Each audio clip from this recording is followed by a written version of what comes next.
What's up, friends? It's Josh, and today I'm turning my RSD Middlechild into a single speed. If you clicked on this video, it's probably because you're thinking about converting your mountain bike into a single speed. So I'm just gonna jump straight into things today and talk about how you do that, because it's actually a pretty easy process that doesn't really take any specific tools. After that, I'm gonna get into something that I think we've all had questions about, and that's what type of gearing to use on your single speed. And then finally, at the end of the video, I'll talk a little bit about why I'm choosing to convert my perfectly fine 10-speed mountain bike into a single speed. So first things first, what tools and supplies are you gonna need to do this? You're gonna need a chain tool and potentially some master link pliers to take your chain off. You're gonna need some Allen keys to take off your shifter, your cable, your derailleur, all that jazz. Your back wheel obviously is gonna need to come off. You're probably gonna need some cable cutters to get your derailleur cable out from your derailleur. You might need to clip some zip ties as well. And then finally, really the only specific or technical tools that you need are a cassette lock ring tool and a chain whip to take that cassette lock ring off. In terms of parts, it's pretty straightforward. You're obviously gonna need yourself a single speed cog and the spacers that go with it. Now, I'm assuming that you're talking about converting a standard Shimano HG hub. If you have a SRAM XD or a Shimano micro drive, they actually make specific cogs for those hubs. I'm not gonna be talking about that today. Another part I'm not gonna be touching on today is for bikes that do not have sliding dropouts. You're gonna need to run most likely a chain tensioner just to make sure that you have the correct amount of tension on your chain. Thankfully, my RSD Middlechild has adjustable chain stays, so I can just pull that wheel forward and backwards to get the chain tension perfect for my gearing. All right, so the first step that we're gonna do is take off our old 10, 11, 12 speed kit. So your derailleur, your shift lever, your shift cable, we're gonna take all of that as well as your back wheel off.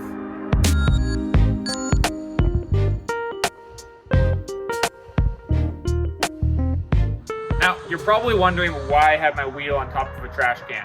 It's actually an old trick that I learned at the bike shop I worked at. Putting your wheel on top of a trash can or bucket or any kind of hollow surface like that is one of the best ways to work on your wheel. Whether that's putting on a new tire or tubeless insert or messing with the cassette like we're gonna be today. So I've got that set up there now to show you how to remove your lock ring and your cassette. Assuming you have a standard mountain bike free hub, when you take it off, you should be able to see a lock ring that looks like this. You just need to get a standard 12-spoke lock ring bolt to go in there, and you'll be able to get it off. Mine requires a wrench or a socket to get there, and you'll put it on, and you'll spin. Now, if you notice, when I spin left, my cassette just spins with it, and that's where the chain whip comes in. All you gotta do is you take your chain whip, you wrap it around a cog, make sure that you're not cross-threading it between different cogs, and now you can use that to hold your cog in place. Now you'll notice when you take this out, you're gonna hear a sound that sounds like you're stripping the nut, like that. Don't worry, you're not. It actually is like a weird kind of notched mechanism in there. It's what locks it in. So if you hear that, don't panic. Just loosen it up, and then you should be able to get to the point where you can just spin it by hand out, like that. I'm gonna carefully take off my chain whip. Be very careful that you don't lose any spacers out of there, or of course any of your cogs. And then what I like to do is once I take this off, zip tie it together so I know that they all stay in the same place, all the spacers are there. And now is a great time to go ahead and clean out the inside of your hub and your free hub body if you haven't done that in a long time. Also, it's a good time to check for wear on your actual free hub. You can see that mine is pretty worn down. That's just from a lot of riding. Usually these will still last just fine, but it's a good idea to just give it a good cleanup. And I'm ready to go ahead and install my 20-tooth Wolf Tooth Components single speed cog. And the most important thing is that you get your chain line straight. Basically, that's a straight line from your chain ring to your cog. So that's why whenever you buy a cog like this, you should also get a lot of spacers like this here. And a good rule of thumb is to just start by putting it right about in the middle, and then you're actually gonna need to put it back on your bike, stretch some chain over the top to test that out.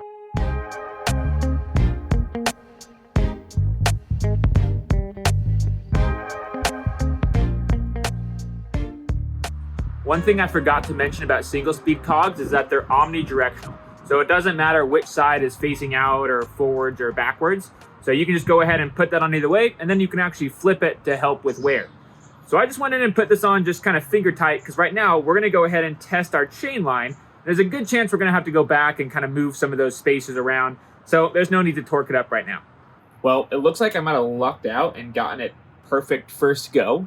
If that happens to you, make sure you don't forget to go and tighten that lock ring back up. That'd be a bummer if you forgot to do that.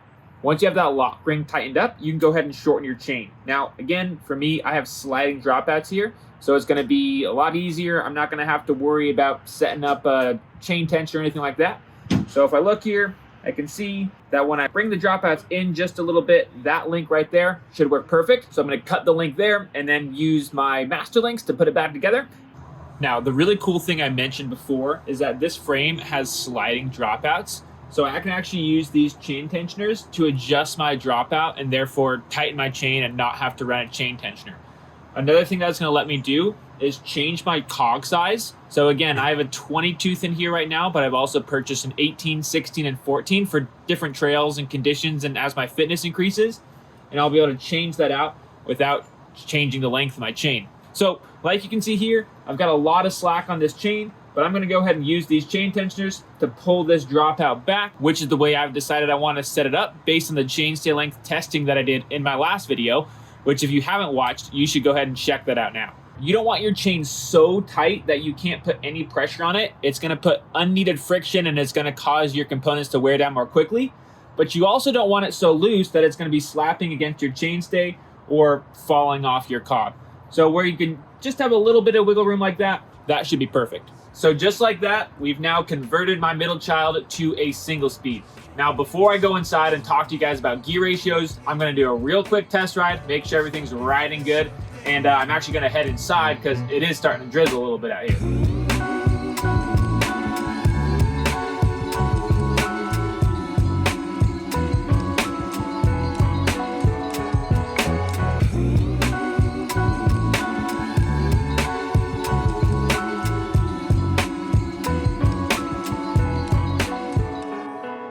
Now that we have the bike set up as a single speed, I want to dive into what's honestly the more complicated part, and that is choosing your gear ratio. But before I do that, I'm going to pause here for a little shameless plug. Guys, we're almost at 100 subscribers. So if this is a helpful video for you, or you like some of the stuff that we're doing on this channel, be it bike tech tutorials, trick tutorials, different locations that Wendy and I go and ride, then please think about maybe subscribing. That would help us out a ton. So back to gear ratios. I think choosing the correct gear ratio was something that really held me back in deciding to switch to single speed. But I decided to put in some work and do some research. And so what I'm going to do right now is kind of share with you what I've found while doing that. And I want to start by saying that I owe a really big thank you to Dirt Wire TV. He's another mountain bike YouTuber, and his stuff on how to convert to a single speed and how to calculate gear ratios has been really helpful for me. So I'm gonna impart some of his wisdom to you now, but definitely go ahead and check out his channel. So one of the biggest takeaways I had was to not worry quite so much about your gear ratio, essentially the ratio from your chain ring to your rear cog, but instead to look at gear inches. Gear inches is a simple formula. It's basically your gear ratio, so your chain ring divided by your rear cog multiplied by your wheel size. If you're like me, you're probably wondering, what is a gear inch? It's essentially how far your bike moves each time your cranks do one full rotation. The cool thing about this formula is it doesn't matter what size chainring you have or what size wheel you have. You can just tell somebody that you run 48 gear inches, and it's going to be the same whether you're on 30/16 with a 27.5 inch wheel or 34/20 on a 32-inch wheel. That's probably not going to be gear inches of 48, but you get my point. So that's why this is just a really helpful formula to have. Now, before we start diving into the math, let's talk about what the numbers mean in relation to your riding. We're going to go ahead and call 50 gear inches a good benchmark for relatively level single track riding. Now, if you live somewhere like Colorado where you do a lot of high alpine riding, then this is probably going to be a little too hard of a gear ratio, and you might want to go down to a lower ratio. the lower the number, the easier your pedaling is going to be, but the lower your top speed is going to be. On the flip side, if you're super strong, say, then you might want to go up a little bit. That'll make it a little bit tougher to pedal, but the trade-off is that you'll be able to pedal at higher speeds, which is going to come in handy when you're descending. So before we get into math, let's recap real quick. Gear inches is just essentially how far your bike travels per one revolution of your cranks. There's an easy formula for that. It's gear ratio multiplied by wheel size, and the higher the number is, the harder it's going to be to pedal. The lower the number is, the easier it's going to be to pedal. So with that out of the way, let's look at some common gear ratios for different size wheels. Since we're calling 50 gear inches our benchmark, we're going to go ahead and start there and look at how you can get close to that with whatever wheel size and chainring size you currently have on your bike.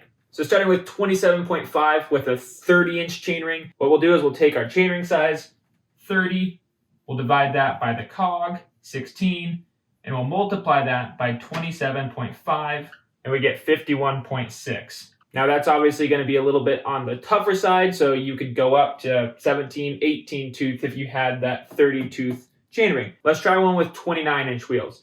So let's do the same thing. Let's do 30/16 with a 29-inch wheel and see what happens. So let's take 30 divided by 16, same gear ratio, but now we'll multiply that by our 29-inch wheel, and we get 54.4. So you can see, same gear ratio, different wheel size, it's going to be a pretty different riding experience. That's why it's really important that you use the wheel size as part of your calculation. If you're paying close attention to the build part of the video, you probably saw that I installed a 20-tooth cog on my 30-tooth chainring. So that's a significantly easier gear ratio. I actually purchased 4 cogs. I got a 20 and an 18, which I'll predominantly use for trail riding. And then I got a 16 and a 14, which I'll use for more skate park, dirt jump, bike park type riding. So as you can see, I've got a pretty good size range, all the way from the lower 40s to the upper 50s. And from what I've heard from other people, once you get used to changing them out, you can do that in like 5 minutes. So it's very feasible to change what setup you're riding based on where you're at.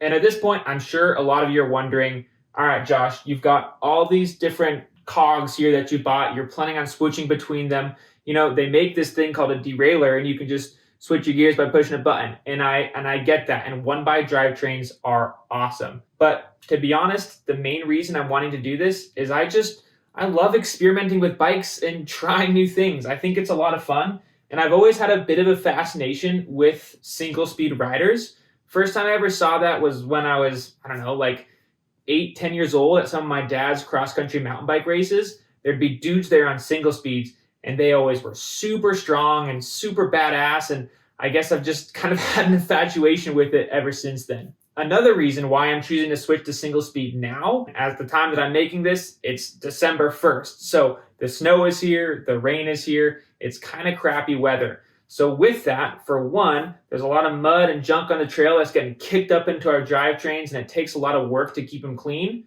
But for two, we're kind of forced to ride more lower foothill stuff, so we're not doing as many big climbing days. So it just seems like a kind of good fit to try the single speed now. So with that said, I'm planning on riding the single speed for at least the rest of the winter, another 2 or 3 months, and kind of get a good idea of what I find, and I'm planning on sharing that with you. So look for that to come later this winter, my thoughts on actually riding the single speed. In the meantime, like I said earlier, if you like this video, please go ahead and hit that subscribe button. Also, like I said earlier, I love experimenting and testing different things on my bike. So if you have an idea that you've been wondering about and you want to see someone put it to the test, leave that in the comments. There's a good chance one day or I will make a video showing you what we find while trying it out. So thanks for sticking around, watching this video. Hopefully the stuff on gear ratios and how to set your bike up as a single speed has been helpful. And as always, we'll see you on the trail.